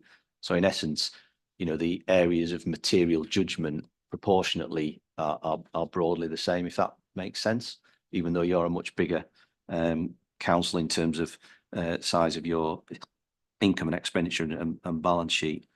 So apologies, Councillor Bethel, if I've missed any of the other ones. Please do repeat any that I've missed there. Thank you, Chair. I think you've captured answers to most of the questions. I guess the only thing that's still playing on my mind is on page 5 of the supplementary. It says, however, if in our view, which again is very one-sided, any of the milestones appear not to be met, audit work on the council's 2022-23 financial statements will cease and we will automatically revert to the backstop. So can I have confirmation that if something that is meant to be sent to you misses the date that you have put on that spreadsheet, is the actual plan that you will then that afternoon revert to backstop? Or because that is a huge pressure to put on staff. Well, I mean, we would look at things in the round. I think the key point we're trying to make from this report is that because of the, I suppose, the length of time it's taken to conclude prior year audits at Leeds, and given that the backstop is at the end of September, we've got to have an increased level in terms of response time to audit queries in order to bring forward our audit work in essence by 6 months, because the last 3 years we're going to have signed off in the March. So, you know, I wouldn't say 100% that if something was missed, we'd immediately revert to the backstop. Clearly, there'd be a discussion process with Victoria and her team to take into account any particular you know, reasons for why things might have been slipped. But I think one of the points we mentioned in the VFM report is that Leeds, when we ran a session sort of this time last year for the council as a whole around the audit process and working papers. Perminda led that. I think there were 100 people broadly that dialed in. So I think, you know, the capacity, I suppose, is there, and I suppose it's to how that capacity is utilised, I guess, between now and September, when, you know, key people will inevitably be off ill or take leave. That's, you know, taken into account in terms of prioritising, you know, the audit process to get us where we need to by the end of September. Thank you. I'm glad that that's not as hard a boundary as it implies, because it would be a lot to trigger a backstop 2 months earlier than the government's ministerial statement suggested it would. So thank you. Thanks, Chair. Thank you very much. Victoria, I'm going to come to you and then to Councillor Ray. Thank you. I just think it'd be worth me clarifying that, and I did say this previously, that in the audits that we've had FRC reviews and HOT reviews, which are quite detailed, which are checking the whole audit. And I'm assuming that we're not going to be having those on the 22-23 audit. So it will be purely Grant Thornton's audit individually. Just on the other point about the staff resource, members will be aware that the teams involved are setting budgets, monitoring those budgets, closing accounts, auditing providing audit responses to 21-22. They'll be going on to providing resources for 22-23. We're bringing in a whole new financial system that affects the whole of the authority. And they're under pressure. And they're already working ridiculous hours, which we are looking to resource more. We've put more resources in the main team around to release those staff for core business transformation. And we're now going to put in additional resource in to meet the audit requirements. But I have got to wait. This isn't about staff being off sick and going on holiday, because they haven't, you know, I'm making them have the holidays by the end of the year because they've been working full on getting a budget balanced. And I just think it needs understanding in the round that so we've then layered this on top with that threat of a statutory recommendation is something that I'm really concerned of as a Section 151 officer. But we've agreed as a team, we've agreed with Grant Thornton that we will do everything we can to hit those deadlines, because we don't want to do it. We don't want a statutory recommendation, but we do want an audited set of accounts because it's really important for the city. So we have talked as a team, we've looked at the additional resources we need, and we're going to get those in place as soon as we can. And I discussed that with CLT on Tuesday, and they're very supportive of making sure that we can have some additional resources to make sure we hit them. But it's just understanding what the teams are working under at the moment. Thank you. Yeah, thanks, Chair. Just to follow up the first bit of Victoria's response there. So typically our hot reviews are cyclical. So you had one 1920, you've got one in 21-22. So it's unlikely you'd have one in 22-23. And on the FRC sort of inspection point, one of the possibilities of the consultation is that they will step back from their formal inspection of a sample of external audit files for 22-23 to help the overall reset of the sector as a whole. So in essence, what Victoria said around it's unlikely to be FRC inspected and unlikely to have a Grant Thornton technical hot review is correct. So it would be primarily myself, Perminder and our team and Victoria, Richard and Mary and the council's team to work together between now and end of September, Chair. Thank you. Definitely. Thank you. Mariana. Thank you, Chair. Yeah, just to emphasise really what Victoria's already said, you know, Tom's absolutely aware of this and fully committed, you know, to the team. And we really, you know, we want to work in collaboration and try and find a way through within the deadlines, as everybody has said. I think, you know, to Councillor Bithel's point before, it is just that kind of clarity of what's expected. So, you know, the most recent example, this was a team outside of finance with asset management where, you know, we wrote out last week to all our senior managers to emphasise how important it was that everybody responded where we needed to get this across the line.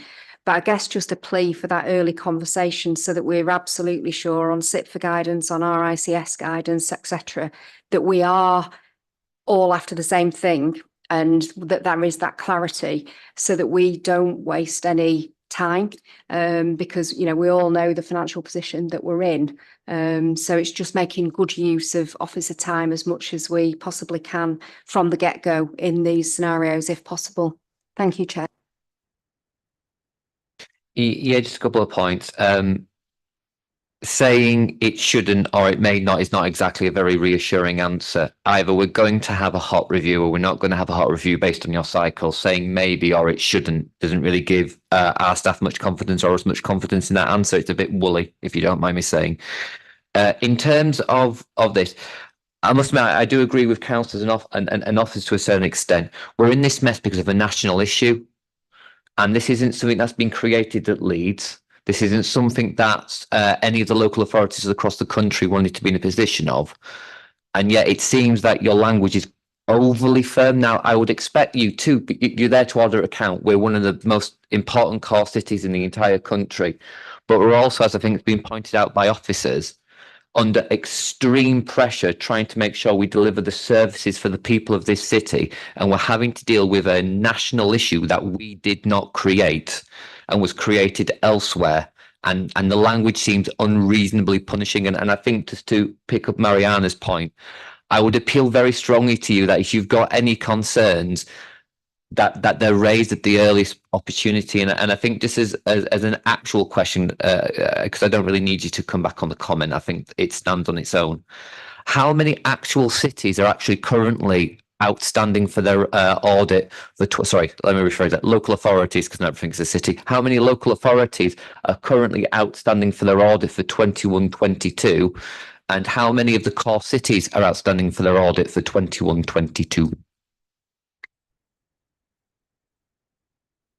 I don't have the exact numbers to hand. I do know overall, in terms of the overall number of local authority accounts that are currently outstanding, there are 900 across the country, some of which dating back as far as 15-16.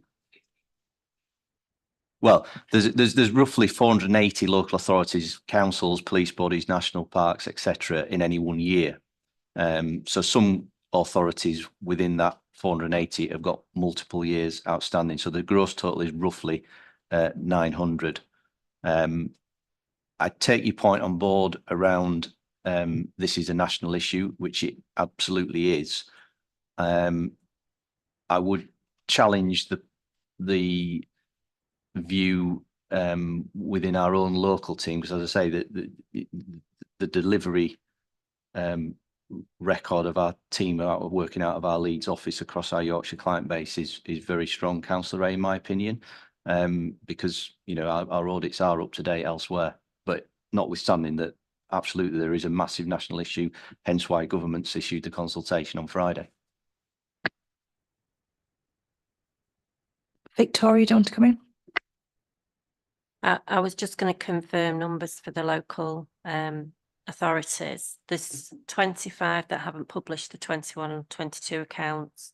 There's 142 where their accounts have not been audited yet, finished auditing for 21-22. There's 146 who have. For 22-23, there's still 64 councils who've not published their accounts. There's 215 who've not had theirs audited, and there's 33 who have for 22-23. So there's a lot of authorities in similar positions to ourselves. Thank you. Gareth, would you like to come back with anything with that? I don't think there's much more to add, Chair. I mean, as Victoria's highlighted, there are a number of authorities without audited accounts for 22-23 and earlier nationally. Yeah. Okay, thank you. Councillor Dowson. Must admit, it did seem like a bit of an ultimatum and therefore a bit of a threat that if we don't meet the March on the September deadlines, things are going to happen. What is the appeal mechanism if you find you can't agree? What is the appeals mechanism? Number one. Number two, if the deadlines aren't met and you disappear off to do the NHS work and so on, what could the consequences be for the council? So if it got to the stage where I was proposing a statutory recommendation for Leeds, clearly there would be an internal sort of consistency review and panel within Grant Thornton with our most senior public sector partners engaging in that particular discussion. And if it got to that stage, they would be part of that process alongside myself and Perminda to engage with relevant senior management here at Leeds alongside Victoria. So there would be an internal process within Grant Thornton if we got to that stage, and then a relevant, obviously, discussion with the council before anything formally proceeded. And sorry, Councillor Dowson, the second part of the question. Sorry. Well, sorry, the consequences. So yeah. So if we're not in a position to sign off your 22-23 accounts by the end of September and they are captured by the backstop, we would have to issue some form of modified audit opinion at the end of September. Now, I suppose the consequences for that at the moment are still to be confirmed because, as we've already said, there are a number of sets of accounts that are outstanding nationally. Now, ordinarily, if you issued, say, a disclaimer opinion on a set of accounts, that would be a very significant thing, and would need quite a significant level of audit resource on the following year's sets of accounts, because you wouldn't have any assurances over the opening position in the subsequent year's accounts because no audit work had concluded on it. Having said that, Councillor Dowson, because so many authorities are likely to be captured in the backstop, the expectation is that there will be some form of workaround, if you like, over those opening balances for local authorities that hadn't had a full audit, but that's still to be confirmed. Because otherwise you end up delivering a 23-24 set of accounts and audit that probably takes 1.5 to 2 times a normal audit, because you're getting your assurances over your opening position, then your in-year performance, then your assurances over your closing balance. And that, if anything, is likely to start another backlog, Councillor Dowson. So just briefly, because you've blown my mind already. The fact that that 22-23 isn't produced is partly because we haven't got an end figure for 22. The 22-23 draft accounts were produced by the council at the end of July last year. So they do exist. However, those accounts will need to be updated at the point that we issue the opinion on the 21-22 accounts for anything that's significantly changed as a result of our 21-22 audit. Okay, thank you. I'm going to go to Councillor Robinson. Thanks, Chair. I'm not sure how many hours could have been spent doing the accounts and the discussion of this item alone here. And I'm mindful that I can sometimes ask direct questions, as Victoria knows, and I'm on a deadline, so I'm going to hope for some direct answers as well. 2 questions for Gareth and 1 for Victoria, and then there won't be any further, Chair. Gareth, within this and within your comments today, you've said it's proposed. So presumably this is not finalised. There is wriggle room on this, and that can come back to this committee, because I don't think we can wait till the next meeting for it to come back to this committee. Secondly, as a percentage figure, how close are we to getting this done? Are we at 90%, 95%? We're at 5%? I'm just to work out in my head. And for Victoria, presumably we procure Grant Thornton for this. When does the contract with Grant Thornton end for this process? So, yes, I mean, as I said earlier, if we're not on track to and don't meet that end of March deadline, there will be a process to consider a statutory recommendation. The next meeting of this committee is on the 18th of March, so that's 10 days, whatever, away from the end of the month. So our aim, and I know that this applies to the finance team as well, is that when we come to that next meeting on the 18th of March, that we are virtually ready and to sign off the accounts on both sides at that meeting, well in advance of the 31st of March. In terms of could you just remind me of the second question, Councillor Robinson? Apologies. Yeah, of course I can. You did say in comments this morning that that's a proposed deadline. Yeah. I was fed up of proposed backstops with Brexit. Your answer there is not suggesting it's proposed, it's suggesting that is Grant Thornton's position. Yeah. So just yeah, it is. It is that position. 31st of March is absolutely the firm's position. So it's not proposed, there's no wriggle room, that's the answer. Yeah. Right, fine, perfect. The second one then is, as a percentage to getting this over the line, how close are we as a percentage? So we mentioned on the top of page 5, we're at about 90% complete. There are 2 main areas where the main outstanding queries remain. One is around the valuation of your land and buildings, and the other is certain aspects of the technical hot review. And those are the 2 key areas that we need to resolve between now and the end of March. And you think you can get that over the line in the next month?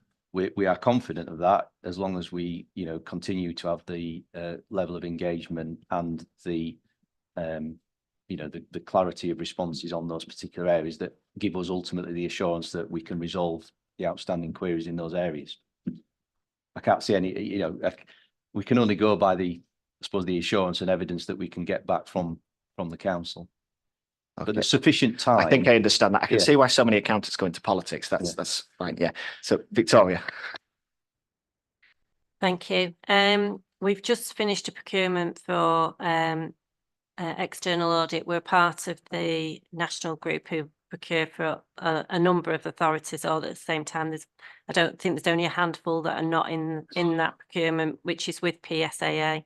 It's a 5-year contract and it starts with 23-24, and we've got Grant Thornton for another 5 years as part of that. So it's a continuation. It'll be a different audit manager, but it'll be a similar team.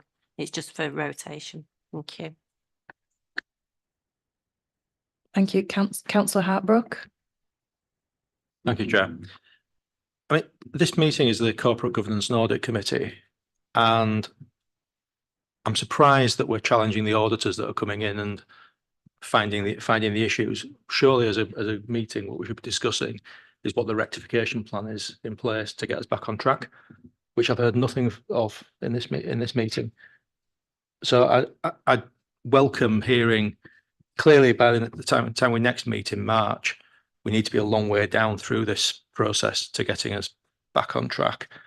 But what I'd like to understand is what the building blocks are, and whether as a committee we'll get some milestones kind of put out in between meetings to understand that, to give us confidence that we're on the track that we are. Because I'm hearing a lot of criticising the messenger, and the language is blunt, but I think from what I'm hearing is it's got blunt because this message has been given to us before as a council and we've not acted on it enough. So it's got sharper because essentially we've come to the end of the road and need to get to where we need to be.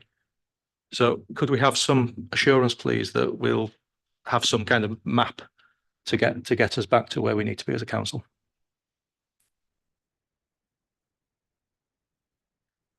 Thank you, Chair. What I would say is that throughout, whenever we're doing an audit, we have an audit. We agree a plan with Mary and the team on what we need to do. What we've got this year is an audit plan of what Grant Thornton are going to be doing when, and that's obviously in your appendix. So we've now got that this year. What we wanted to do is after the meeting, we're going to sit down and go through and say, is that the order that we're going to undertake? Is there some things that we should do earlier, etc.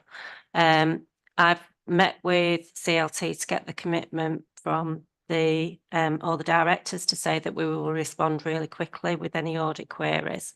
I'm going to have a meeting with the team this week and next week because it's school holidays this week, but to go through around the importance of responding timely to any audit queries, to make sure that the working papers are of a quality, that they've been checked, so everybody's clear on what they need to do and by when. As I've said, we're bringing in an extra resource who will support Mary in the programme management of the audit over the next 6 months, so that it's more of like a project. So we'll be making sure on a daily basis that any queries are coming in, what date those queries were asked for, who's responsible for them, when we've responded back, and then we're going to record when we get follow-up requests, because that is one of the things that it can be quite a period before we get a follow-up request. When that follow-up request comes in, we go straight out, get the information and come back. So it's all clearly mapped what's happening by when, the queries that are asked and the information, so that we continuously learn from that. And that will then hopefully hit Grant Thornton's our deadlines to make sure that we hit the 30th of September. The team have got weekly meetings in with Grant Thornton so that we're discussing any issues that are coming through in a timely fashion. I've got monthly meetings, or they're going in with Gareth and the team to make sure that we're all clear of what's outstanding, what needs to be done. I think together, I would say that the two teams will work well and get it over the line so that we do hit it. But then I do agree we need to say, what do we need to do to hit the May, and then to bring it forward again so that we're back on track, so that the accounts are closed by the 31st of May and audits are done by the end of September, which is the ideal where we need to be, and then everybody else can get back onto doing the work that they should be doing that period and not being dragged back into audits and closure of accounts, etc. Okay, thank you. Thank you, Victoria. That's actually really good answer. And I think I fully appreciate this is on top of other pressures that your team has got on, with just balancing the books from a month-to-month basis. But I think that understanding what the sequence of work is really good to hear. Thank you. I'm just going to ask just two questions. Well, one of them's something just basically an option. Will all authorities who receive the modified audit option receive a statutory recommendation? And the second point I'd like to make, would you reconsider rewriting that statement regarding the statutory recommendation that you've put in the report for it to sound a little bit lighter? I'm just thinking about staff wellbeing. Thank you, Chair. So the honest answer is I'm not sure how many will ultimately end up in stat rec territory. Each I suppose audit is different. There will be differing reasons why certain authorities are captured by the backstop. All I can do is give a view that this is where we're at in terms of Leeds, but any decisions on Leeds would go through a proper due process within Grant Thornton's own procedures. In terms of the paper, I'm happy to leave the wording in the paper as it is, Chair, to be honest. I take on board it's a more stronger form of words than we've used previously, but I suppose it's just emphasises the significance that the firm is interpreting towards the circumstances here at Leeds to ensure that we all get where we need to by the end of September, Chair. Okay, thank you very much. Linda? Thank you. I've really enjoyed listening to that conversation and dialogue, and sorry for laughing there as I'm speaking, but I think it's really because it's really important and really serious that both parties are willing to work together in the way that we've heard from Victoria and her team and from Gareth and his team. I guess just picking up on one point that Victoria, I think, really helpfully reminded the committee of was how busy and how stretched her team are at the moment and what other things they've got on their plate. And I think with that in mind and recognising the tone of the Grant Thornton report and all that goes with it and the importance behind it, are there any guarantees from Grant Thornton in a similar way to what Victoria's just guaranteed from her team that you will commit the right resource, the specialist skilled resource that will enable the team to answer a question once and answer it in the way that you want it answering, rather than, forgive me for being blunt, putting a less skilled member of staff from your team onto the audit that then creates follow-on work to Mary and her team. I think it's a bit of a match made in heaven to have the best resource from the council, but to match that with the best resource from Grant Thornton as well. Thanks, Linda. Thanks, Chair. You're absolutely right. And I suppose what we've done with our resourcing on Leeds, because of the significance of this council and the significance of this audit, we have allocated our stronger people to this audit throughout the period of the original contract.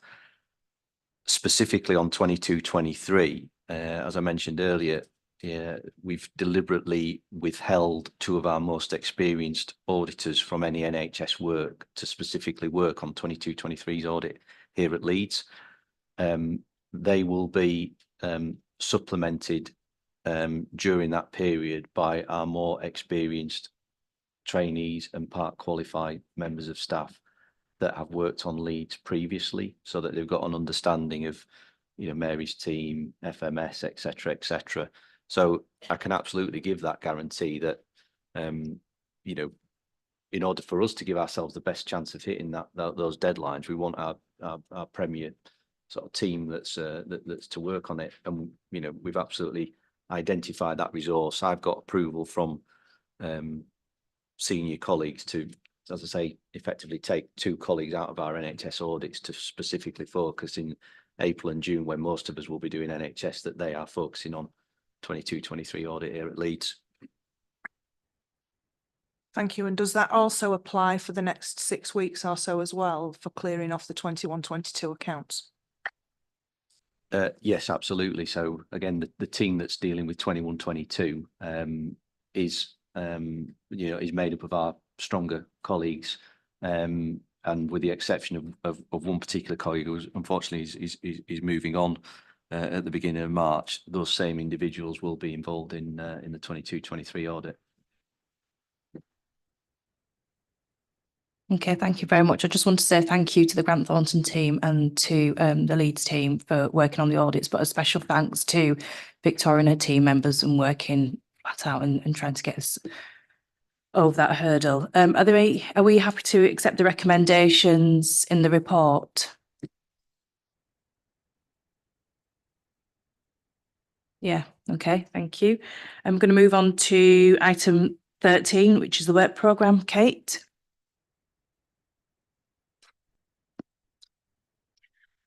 Yes, it's the last iteration of the work programme for this year, showing the last remaining meeting.